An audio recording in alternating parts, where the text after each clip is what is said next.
Wait, I need to. Okay, I think I will share my screen.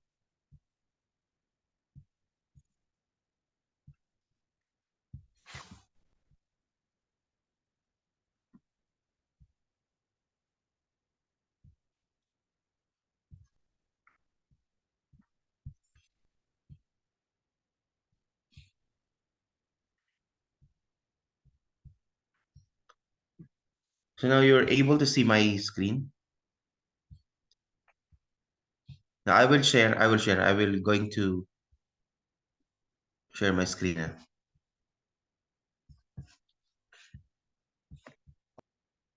Okay. So now you see my screen, huh?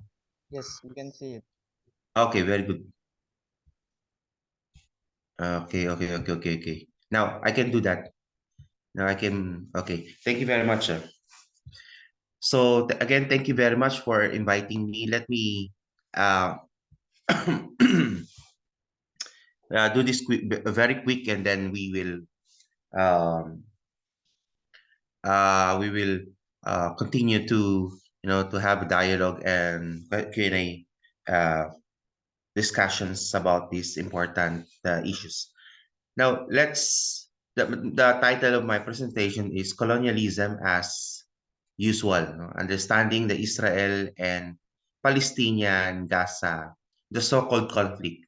Although Professor Muhammad mentioned about it is conflict, but I now it's majority of the scholars and critique, they call it now uh, they avoid to use the word conflict because there's no such thing as symmetrical reality or equal power that fighting for their own existence or survival. Because now to frame exactly what is happening there, as I also agree that Israel is the occupying power and is Palestinian is occupied. Okay, so it's not conflict. No, um, so let's start with the two competing narratives. We let's go back to the very basic conflict on competing narratives about the Israel and Palestinian issues. Okay, now you have first, of course, this book is one of the most important materials that we want to share and to I can share these materials to you, and also this book. Now this is the basic materials to start with these two competing materials, like for example the Israeli perspectives and you have the Palestinian perspective. Of course, if we discuss the Israeli perspectives, the reason for them to form this secular Zionist state of modern state of Israel, because we need also to to engage the narrative, the grand narrative, that the modern state of Israel is the direct descendants of the ancient Israelites, according to the Hebrew Bible, or according to the Christian scriptures. But of course, that is very problematic. I'm telling you that is very, very problematic. Okay, so first, okay, one of the most common um, arguments according to the Israeli perspectives is, the modern state of Israel formed because of the persecutions and the catastrophe of the European Jewry, during 18, 19, and 20th century. Okay, now you have also the most is instrumentalized narrative to justify and silence the critiques of the modern Israel is the Holocaust. Okay, they call it in the Hebrew the SUA. Okay, this is the overaching argument, especially when I visited the Palestine Israel, the famous museum there, the Holocaust Museum. The Yad Vashem. This is the grand narrative, or the most used narrative why they need to form a modern state of Israel. Then, of course, other scholars would say it's the Zionist project since even before 19th century, or early uh, 19th century. Okay, it's a Zionist project, backed up and pushed by the Christian European Zionist movement. Okay, now this is the famous text by one of the founder of the modern. Let me clarify that. Let me give that emphasis on the modern Zionism. Okay, modern Zionism. Okay.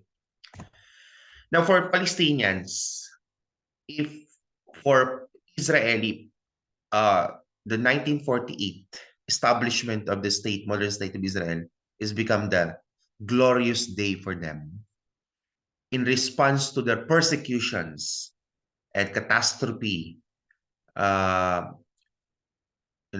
about the existence of the Jewry, European Jewry in Europe or Western countries.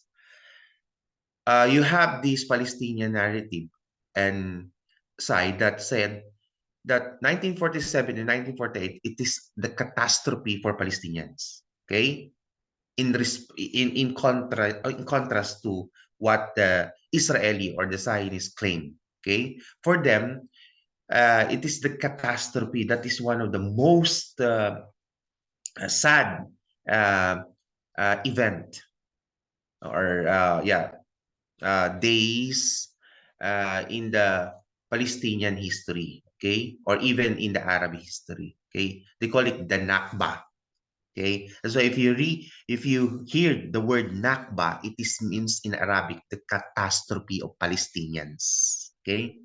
There's a book that gathered all the documents, empirically proven and reserved, the testimonies, even the Israeli militia during that day, they gathered all the document, the testimony and the statement, what really happened during the 1947 and 1948. Okay, it was compiled by Israeli famous Jewish historian.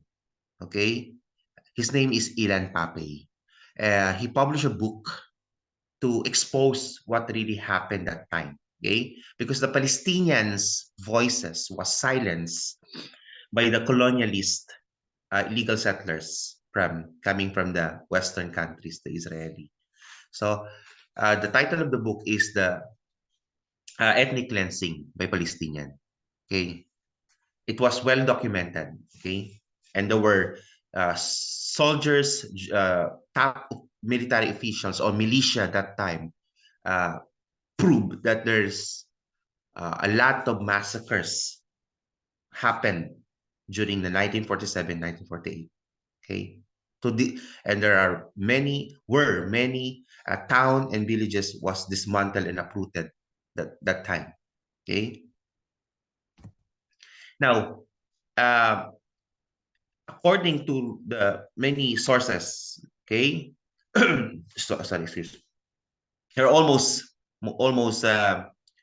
around 15,000 were killed that time, Palestinian, and 750, okay, thousand were forcibly displaced that time. Okay, and the another important thing is that most of the town and villages was uprooted, and there are many massacres that was held or committed by the Zionist militia at that time. Okay,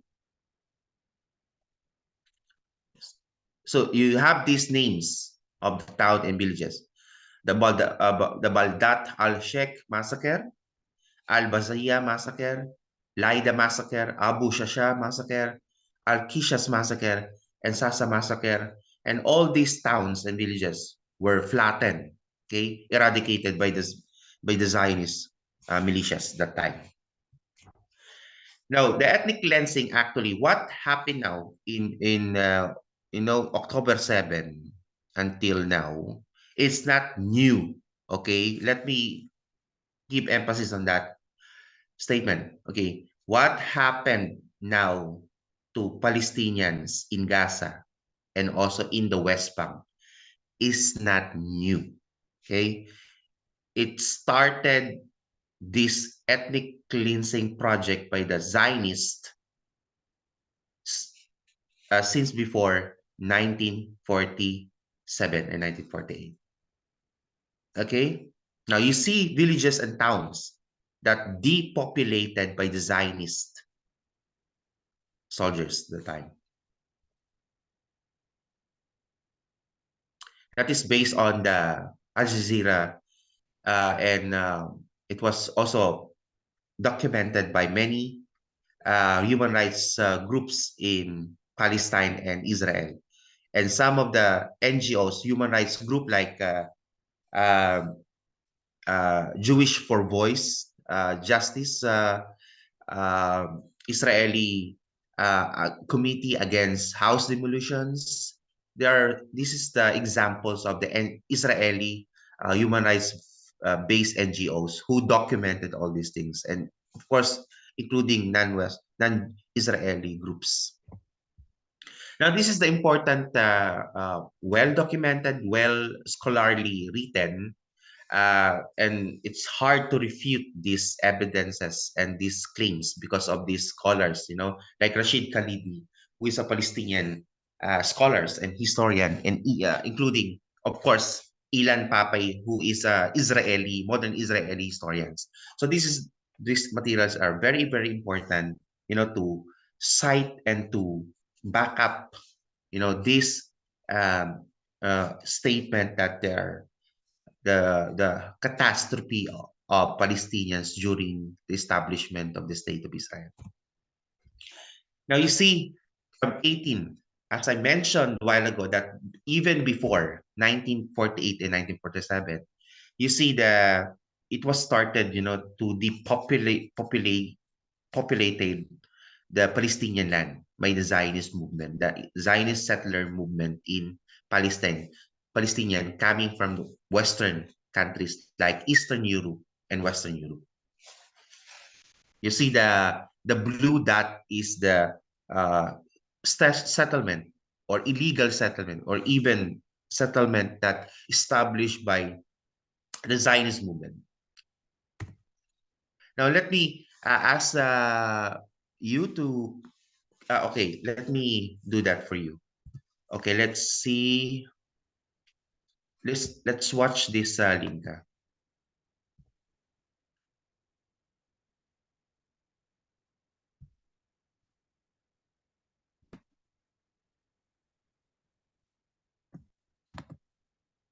This is a very, very quick.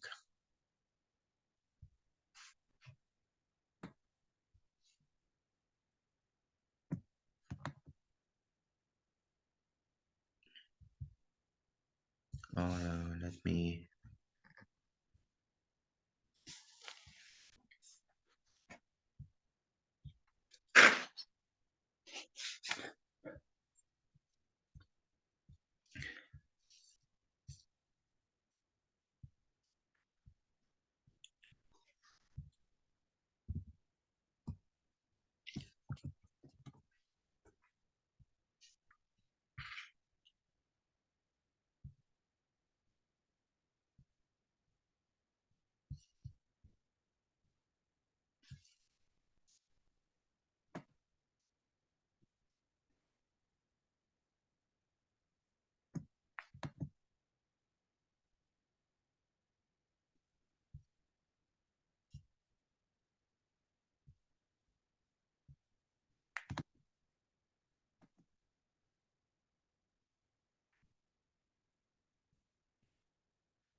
Well, Mr. Hadje, maybe we Yeah. can help you to share the screen. Okay. Can you, Prof? I will try first. If Okay. this is, you can hear this. Wait. It's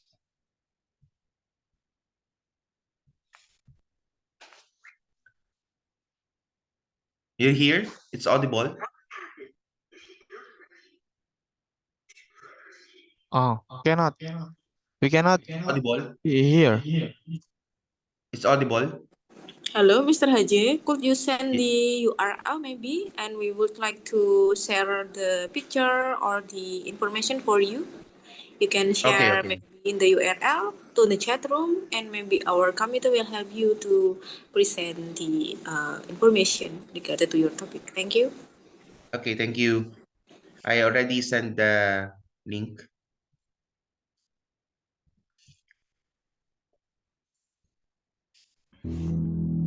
What would happen if you built a refuge for a persecuted people in a place where another people already lived? In the next few minutes, you'll learn why this moral quandary is at the root of the struggle between Israelis and Palestinians, and what you can do to help achieve a just peace for everyone in the region. First, there are a couple of things it's helpful to understand. One, many Jews fled harsh persecution in anti-Semitic Europe, especially the Nazi Holocaust.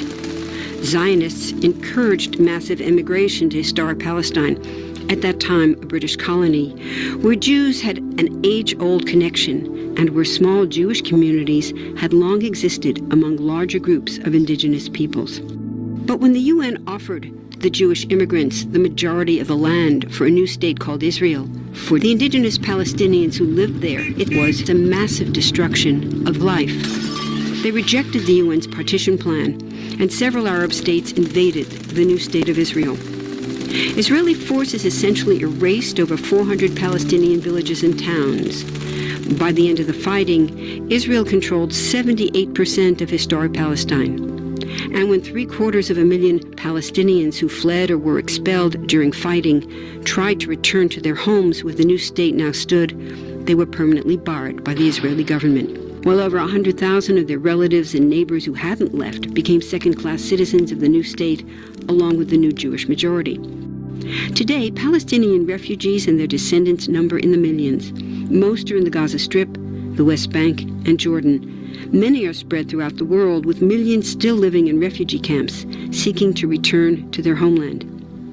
To sum up, one group of refugees found a much-needed home. But in the process, a new group of refugees was created. Here's the second thing to understand. Israel was founded as a Jewish state. But now ask yourself, what exactly does that mean? People had lots of ideas about what a Jewish state should look like. Some called for equality for all citizens. But what was created, in practice, was institutional discrimination against non-Jews. In other words, Israel ended up being built on a blueprint of exclusion. The Israeli government wants maximum land and resources for Jews, but not the Palestinians living there. That's why, inside Israel, Jews get special privileges, including rights to land and housing, that are denied to the Palestinian citizens, who make up 20% of Israel's population.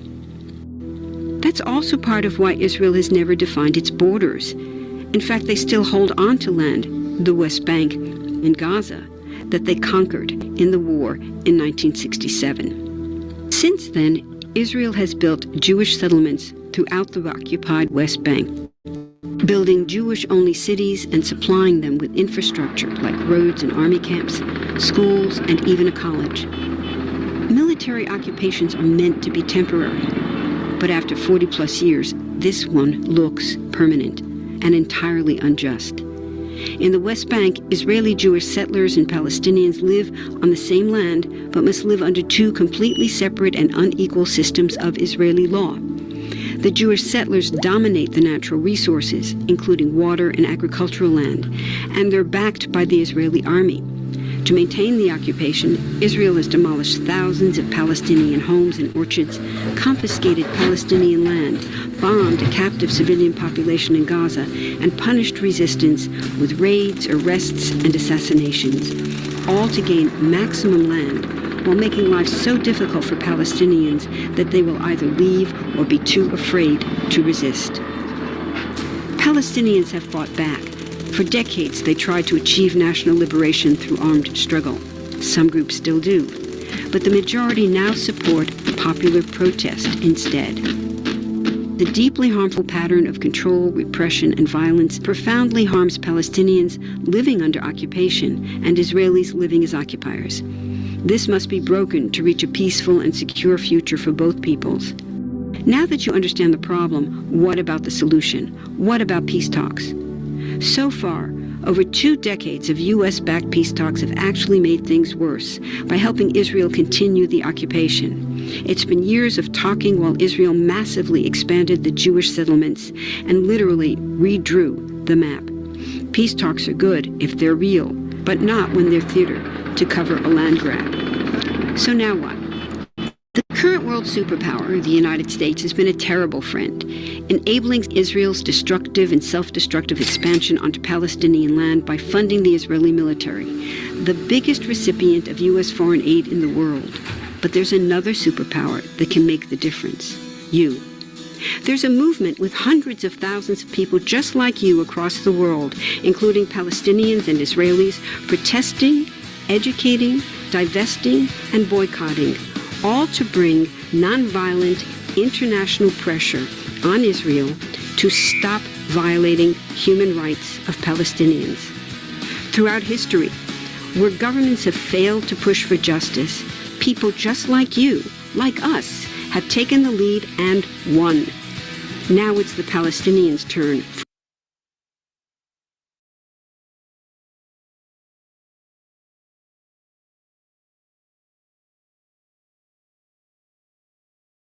Sorry, can you unmute?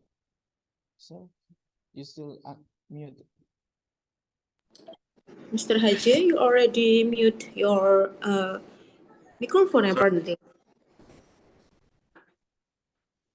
Hello, Mr. Hadje. You are still in. Give me more 15 minutes. I said I will sum up my presentation. So I will go back to the presentation. Okay.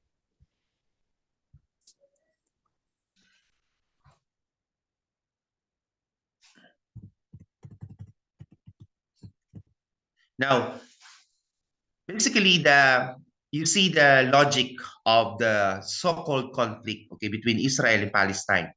Now, this is the visualizing Palestinian map.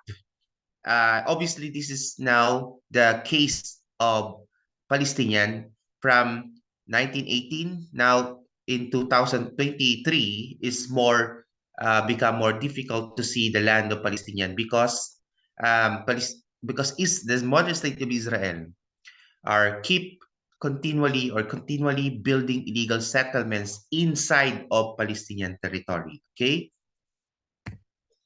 Now you see illegal settlement, Jewish settlements built by the modern state of Israel inside the Palestinian territory. So this is very problematic. Even walls, they call it apartheid wall, but it's they call it, Israeli call it security wall, but I call international United Nations and the international law define and see it is the apartheid wall. Okay, it's not security wall. This is the Israel separation wall. You see, it's very complicated, no? As the video mentioned that Israeli never define, never fix their territory, their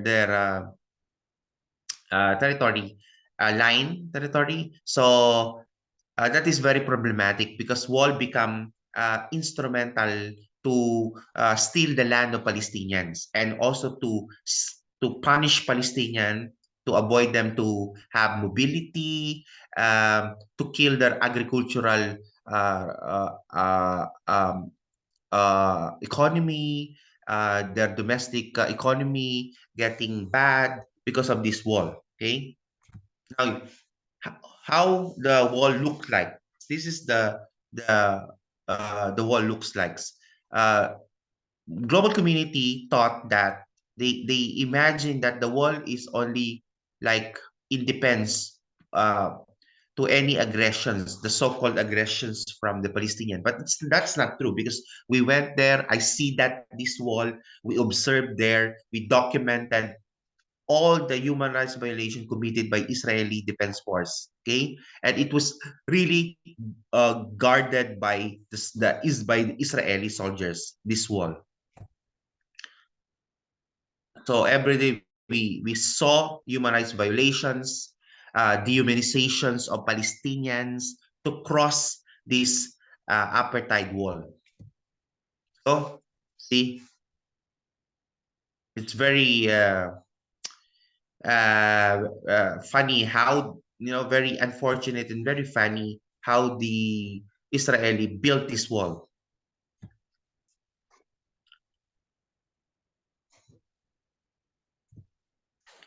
So this wall, see, built in the land or agricultural land of Palestinians, also to kill all the agricultural productions of Palestinians.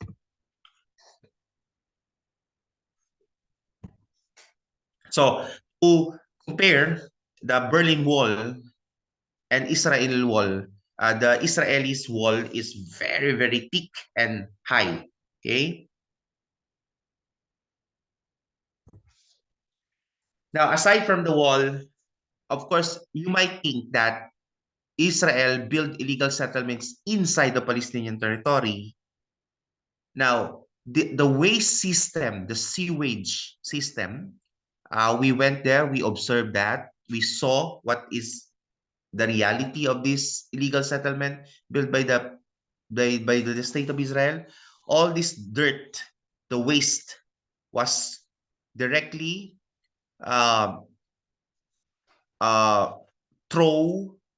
goes to the Palestinian agricultural land area.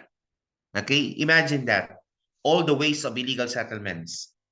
And most of these illegal settlements built in the Palestinian agricultural land. Okay, imagine that. Huh? Now, 1948 Nakba resulted to many refugees inside the Palestinian, not only inside Palestinian, but also in the neighboring Arab countries like in Lebanon, Syria, and Jordan. We also visited that. And according to the statistics, we have 1.5 million Palestinian refugees living in 58 official camps located throughout Palestinians and neighboring countries, Arab neighboring countries. Okay. Now, legal settlements, as I said, it is illegal under international law. Okay? Only Israel say yes, US maybe, and the rest say it's illegal. Okay? And according to statistics, there are Israeli settlers, no, almost 750,000 living inside of the illegal settlements. They are coming from the US, from the Eastern Europe, mostly from the Western countries. They were all supported by the government, food, including military security. Now, for when you say illegal settlements for Jews or Israeli, it is to connect all the cities occupied by Israelis. But for Palestinian, it's separate Palestinians from their neighbors, from their friends, from their relatives. I will send you these slides, okay? Now, annexation means when Israeli occupied or build any illegal settlements inside the Palestinian territory, they call it annexation, okay, defined by United Nations and international law. But we all know that this is colonialization, okay? Now, annexation or colonization, we all know that in terms of legal perspectives, from the international perspective, law perspectives, it is illegal. Okay? Now, this is everyday reality in the West Bank or Palestinian territory. Every day. Every day. This scenery is every day in West Bank. So, many scholars call that colonial instructions. Okay? Professor Muhammad mentioned about the oil. Not only oil, but all the natural resources of Palestine or Palestinians was actually extracted by the Israeli or the modern state of Israel. And unfortunately, of course, there's a waste of doing the extractions of these minerals and resources. And it was dumped in Palestinian territories. Okay, if you want to read some books, why even United Nations define the system of Israeli as apartheid, even the Israeli society is apartheid itself. We also saw that, we witnessed that, especially in Hebron. It's an apartheid system and policies that implemented by the state of Israel against Palestinian citizens or Palestinians who live in Palestine itself. It's also the well-documented written book written by modern Israeli scholar. He is Avi Zalaim, who is an Iraqi Jew, who exposed what really happened or happening when the modern state, to do military activities inside the Palestinian territories. It's horrible. It's well documented. Now, look Gaza in context. Okay? Gaza. Sorry, Hadje. Yes. We still have 5 more minutes. Okay. Now, let me do this fast. Now, let's put Gaza in context. Now, Gaza actually to 2012 started to, controlled by the Israeli. Okay? Now, they imposed several policies that make the Palestinian in Gaza suffers. Like they control the water or even poison the water, control the sea, control the air. And 97% of Gaza before this catastrophe happened in October 7 is the water is undrinkable, according to Human Rights Watch, Amnesty International, United Nations. Of course, this blockade, okay, they call it the largest prison on earth. That blockade causes Gaza's economic collapse. And now they exploit the natural resources of Palestinians. And now one of the reasons why Israeli trying to control Gaza again, to capture, actually, to intensify their control and siege of Gaza is about the oil. This is documents prove that Israeli is interested to exploit the gas, natural gas in the Gaza Sea. Okay? Take note, Gaza is not a different entity to Palestinians. They are also Palestinians. Okay? It's part of Palestine. One of the propaganda lies promoted by the Zionist media or ideology is they are separated country from Palestine. Now, this is how military and political officials of Israeli, okay, how they describe Palestinians in Gaza, which is equally equivalent, the same how the Nazi, demonized the Jew during the Holocaust. Same languages and terms used by the Zionists. Now, this is my organization. We work on the ground, documented everything. Now, this is the Jewish or Israeli human rights-based organization. The Breaking the Silence, if you check their website, they are Israeli soldiers. Exposes the criminality committed by the Israeli Defense Force. Now, this is books written, The Holocaust Industry, written by Norman Finkelstein, who is modern Israeli famous political scientist in America. He published the book Holocaust Industry, how Holocaust narrative used by the Zionists to justify their colonizations and silence any critique of the state of Israel. Also, Norm Marsala, who is a Palestinian scholar based in UK, he published a book about how the Christian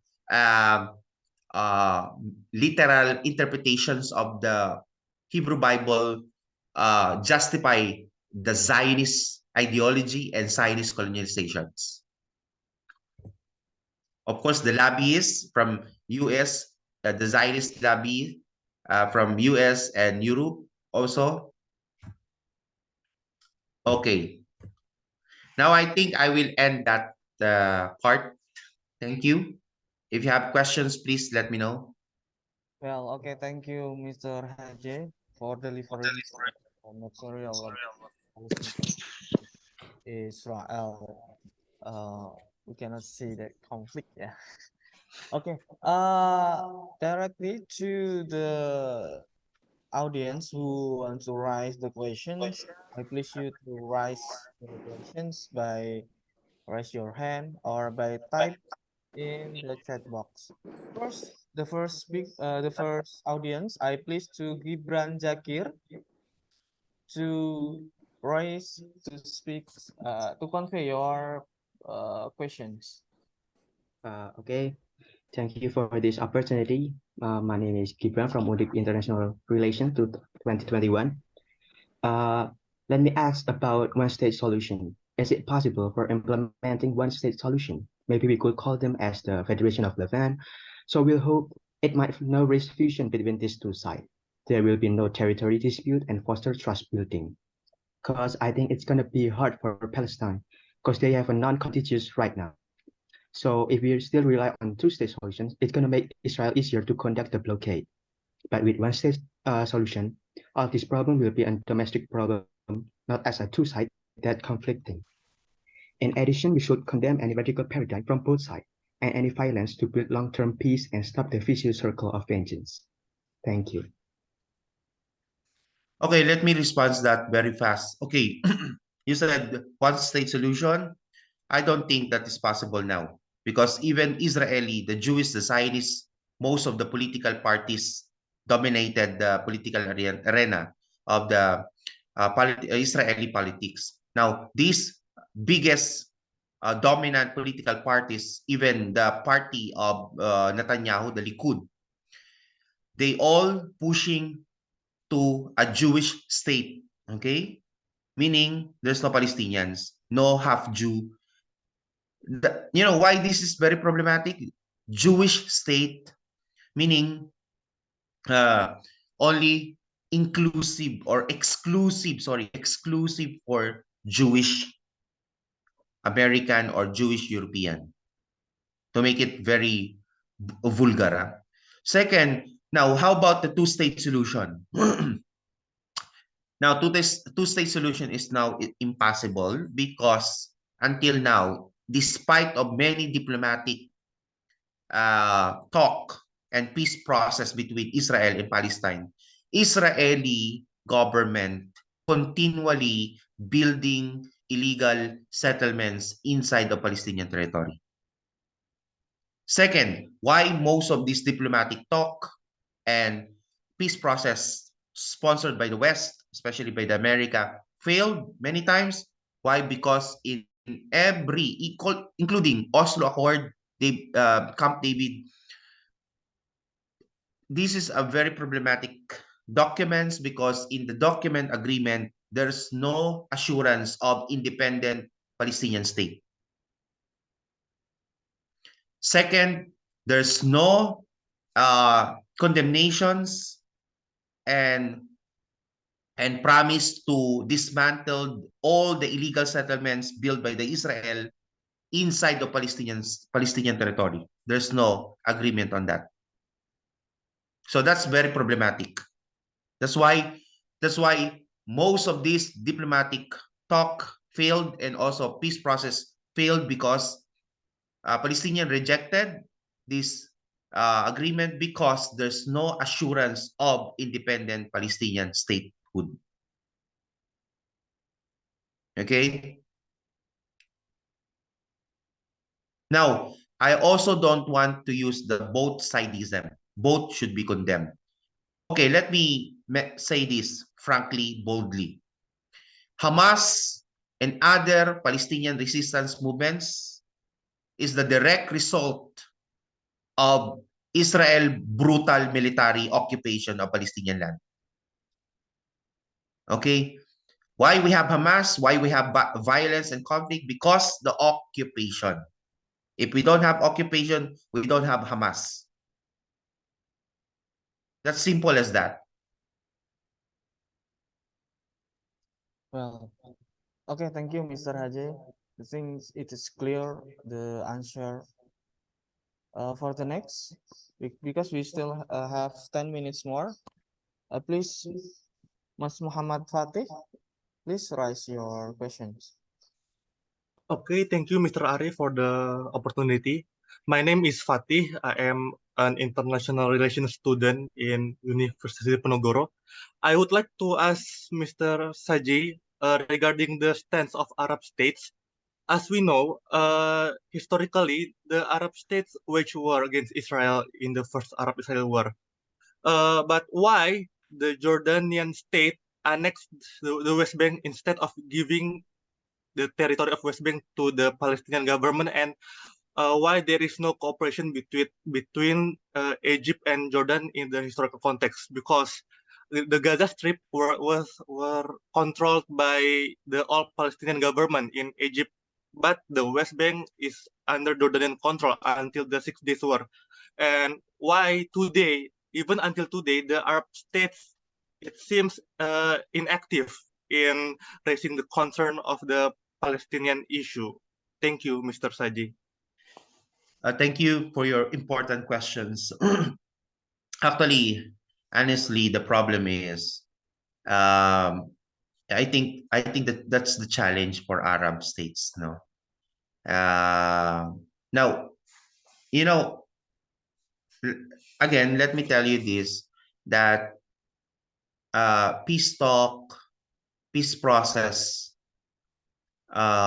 any Palestinian effort to to have a statehood, um, even Arab state is still in the hand of the state of Israel. Everything is controlled by the state of Israel. Okay, so I think that's the challenge now for the Arab states. They call it, many scholars here in Europe. They notice that these Arab states are only reacting, but not they don't have any concrete responses to the sufferings of Palestinians.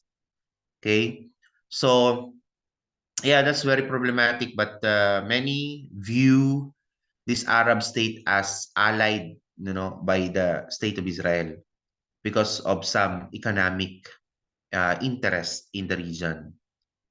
So they play safe. Like now, for example, the Saudi prince uh, restated that despite of what happening to Palestinians now in Gaza and also in the West Bank, they will reopen the possible for normalization with the state of Israel. So that's very tragic and very unfortunate. No. A second, I think the only Arab state that are very critical to Israel is Qatar and Yemen. No, Yemen declared the war against the Israel, but even Jordan are very very smooth, very very weak how they responded to this suffering of our brothers and sisters, Palestinian brothers and sisters. Very very very very very unfortunate.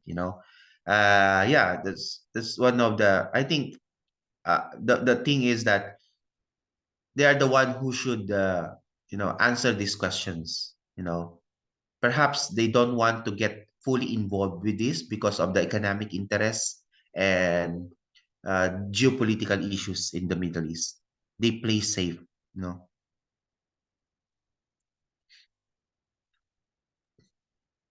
Well, okay, thank you, Mr. Hadje, for the response. I give once more opportunity to the audience who has. One question, Mas Arif, from our participant, Farhan, I think, Okay. in the chat room. Farhan, are you here? Are you join on our hybrid room or still in the laboratory? Okay. Yeah, in the Hello, chat. Farhan. Can you open your microphone to hear your voice? Hello. Hello, is my sound audible? Okay. Yes. Listen. Okay, thank you for the insightful presentation, sir. I would like to ask a simple, in your opinion, how likely is it for Benjamin Netanyahu and his government to be tried in the ICC? Thank you. Sorry again, what Netanyahu and his party cabinet to bring in ICC? To be tried. Right. Yeah. You know, yeah, that's a very good question. Everybody can do that unless the global community to pressure the global powers like US and Europe.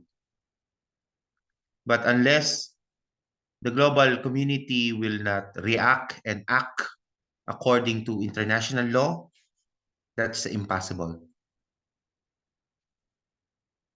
Now, remember that the Zionist group think that they are exceptional to international law.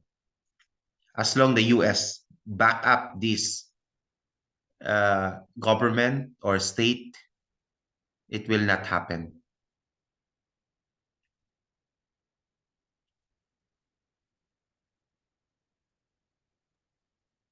Well, okay, I think it's clear enough. Thank you for Mr. Hadje giving the presentations and also response all of the questions from the audience. And so we still have 3 minutes. Is there any another question?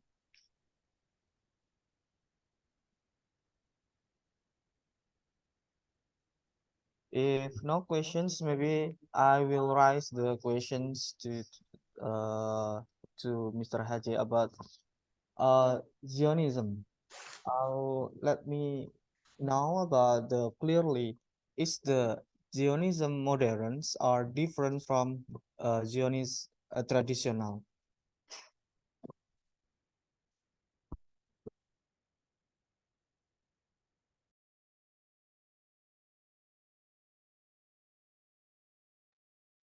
Okay, Mr. Hadje, could you listen my voice? Yeah. Okay. Yeah, you can give the insight for us about the evolutions of the Zionism itself, because I see that the Zionism at the first time is about the nationalism, but now the Zionism moderns are different. So please to give clearance to us about this one. Okay, now there's a long history, but modern Zionism originally was the product of the Enlightenment movement, in Europe. It is formed because the desire to have a state for the Jew, independent state for the Jew, to protect the European Jewry. Okay, but most of these, actually, there are several Zionists form in Europe. Now and then eventually they form as one group in Switzerland. And before it was, they tried to look for the establishment of the state of Israel in I think in Venezuela or in Argentina. The proposal is one from Albania, but then eventually they agree they will build this in Palestine, historic Palestine. Now, first, it's as I mentioned, it was a product of the Enlightenment. Okay, in Europe, nationalism. So most of these leaders are atheists. They are non-religious, and for the Jewish European Jewry, Jewry as a community, larger community, that is very problematic because some of them they try to hide their Jewry because when you say Jew, you should be religious. Okay? But eventually those intellectuals, they are attracted to the idea of Marx and socialism and communism. So usually they rejected religion and now they form this secular Jewish community. But now, until now, there's a debate even in the political arena of the State of Israel. There are two dominant groups, the non-religious and religious group. Okay? The question, who is Jew? The religious or non-religious? Until now, that is unresolved questions among them. Okay? Now, the Zionists, they are struggling to promote their ideology and to unify the Jewry, the European Jewry, and even the Western Jewry who live in Europe, because most of them are atheists. So they decide, then they eventually see they hard to get the support of the European Jewry, and they see the Christian Zionism they form because of this eschatological promise and doctrine teaches by the stupid, Christian theologians in Europe. So they form this doctrine, eschatology, meaning end time teaching, and they believe that to form as in order to come to immediately Jesus Christ will come, we need to support of the building of the modern state of Israel. So, the support actually by the Christian Zionism in the US and also in the Europe or in general is only for instrumentalizing Jewish so that Jesus Christ will come. Okay? That is very fake and very, very, I don't know, artificial friend.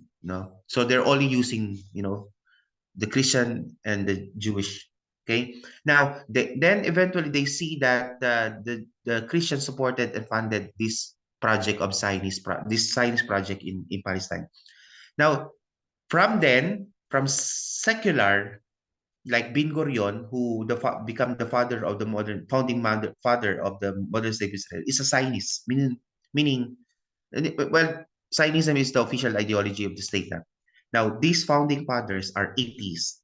Now, ironically, it become religious. Most of the political descents of this is atheist. Now, the emerging politicians are become religious. That is very very interesting because even Chomsky observed that Christian supporting and Zionism become religious because I think they see that the effective way to convince the world, you need to become religious like Jewish to get the support funding from Western countries like the Christian evangelical Pentecostal movement in the US, because these Pentecostal and evangelical Christians are seated in the power arena of the the American politics. So they find this support, and to become religious Jew is to get all the support of these people, even Christian billionaires. Well, okay. Thank you, Mr. Hadje, for the response. Because time is up, I so can send you some materials about that. Don't worry. Okay. Please send us the material, Mr. Hadje, and somehow maybe we can emphasize more on how our contribution as academician, maybe and students, to raise awareness about what really happens in Palestine now, and even it's not about the conflict between Muslim and Jews, and actually the part of Christian also in Palestine have already suffered because of the invasion. So I think your message is delivered very Don't clearly. also forget some Israeli and Jewish activists who fighting for the Palestinian rights. Yeah, Brothers and sisters, this is not the fight between Muslim and yeah, Christian or Muslim become Jew. thank Okay? you. Don't misled by this propaganda. It is Yeah, about our humanity. It is the issue of humanity. Okay. Because that not all the Jewish people support the Yes, occupation of and not Palestine. all Jewish are Jew. There are Jewish Arab, Jewish Yeah, Jewish Christian Arab, also. Jewish Same with Christian. Palestinian, Palestinian Christian, Palestinian Muslim, and Palestinian Jew. Okay, so that's the propaganda, used by the Zionists, Muslim versus Jew. That is, and Christian become caught in the middle. No, that's the propaganda. Okay, yeah. Thank Okay. you for the information, class. Do you enjoyed our discussion today from the Middle East study course, both in online meeting or even in the laboratory of international relation? Do you want to have another discussion maybe later with Mr. Haji in the next time? Yes, of course, especially the history of Zionism and how Christian, ideology, Western Yes, Christianity sir. become co-opted and very, the spell of Zionism formed the Christian theology, to support. Okay. And now there were researchers observed that, the major supporter of Zionist movement project in Israel is Christians. I'm also willing to discuss that. Even Chomsky observed that. Okay, thank you for the information, Mr. Haji. Maybe next time we would have another kind of discussion related to how Christianism flourished in the Middle East and how far the Christian community also defend their rights about the freedom of Palestine. And somehow we can conclude in our discussion today with Mr. Arif because he was the lecturer of Middle East region studies in our department. Maybe the student also remember that this conflict is not about the Jews and the Muslim, but not also the Christians, but only focus on the maybe apartheid strategic and also oppressor strategic for the Palestinian people. But I also want to emphasize something that even the Netanyahu uh, cabinet has been already criticized by its own people, people inside Israel, alongside their respective uh, counterparts also protested how Netanyahu tried to demolish the democracy in Israel itself. Well, yep. We will come to Mr. Hadje maybe next month or maybe Yes, whenever yes, come no to problem. our university, we welcome you and we'll discuss further. Thank you, Palupi and Mr. Haji. And now I have to end my position as moderator. And thank you once more. And I give it back to the MC. Thank you. Thank you, Mr. Arif. If you want to send your documents, sir, don't hesitate to email me in my email address or also in our laboratory email. We will very welcome from your maybe writings or even publication related to your topics. Thank you very much. All right, that was such an insightful discussion. To everyone in the room, this is your reminder to fill the form we provided in the chat box as proof for your presence in this event. And please don't leave this meeting yet because we have a documentation session. Please, operator, for your help to screenshot.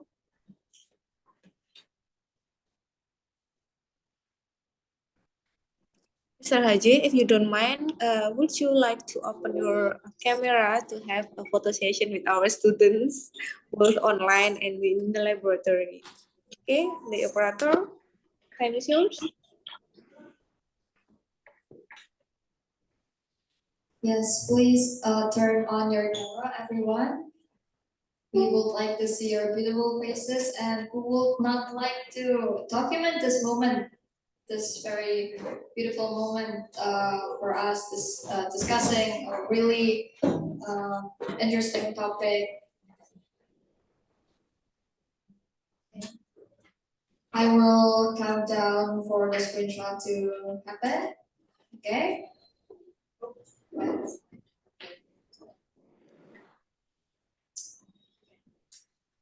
On the count of 1, 3, 2, 1. Next slide.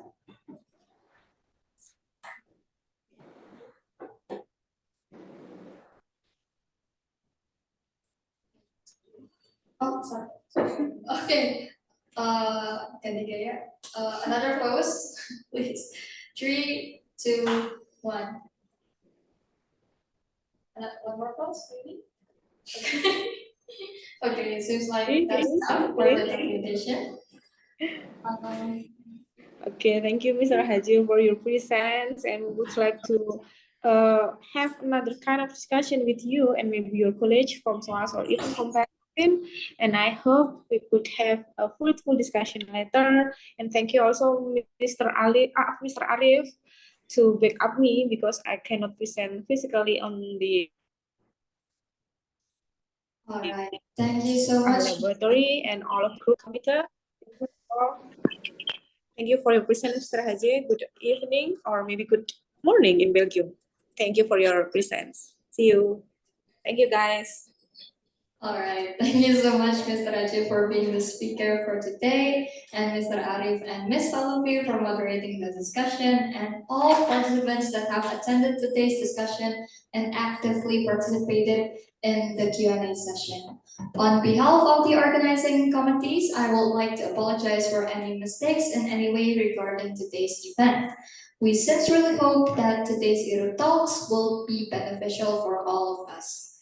Once again, thank you everyone for making the time to attend today's IRUDLab Talks. We truly appreciate every one of you. I wish you all a very nice day and see you in the next session. Goodbye. Thank you, Mr. Hadje. Thank you, Mas Arif. Thank you, MB, and everyone else there. See you. Thank you, Mr. Hadje. You're welcome. Silakan dimatikan recordingnya.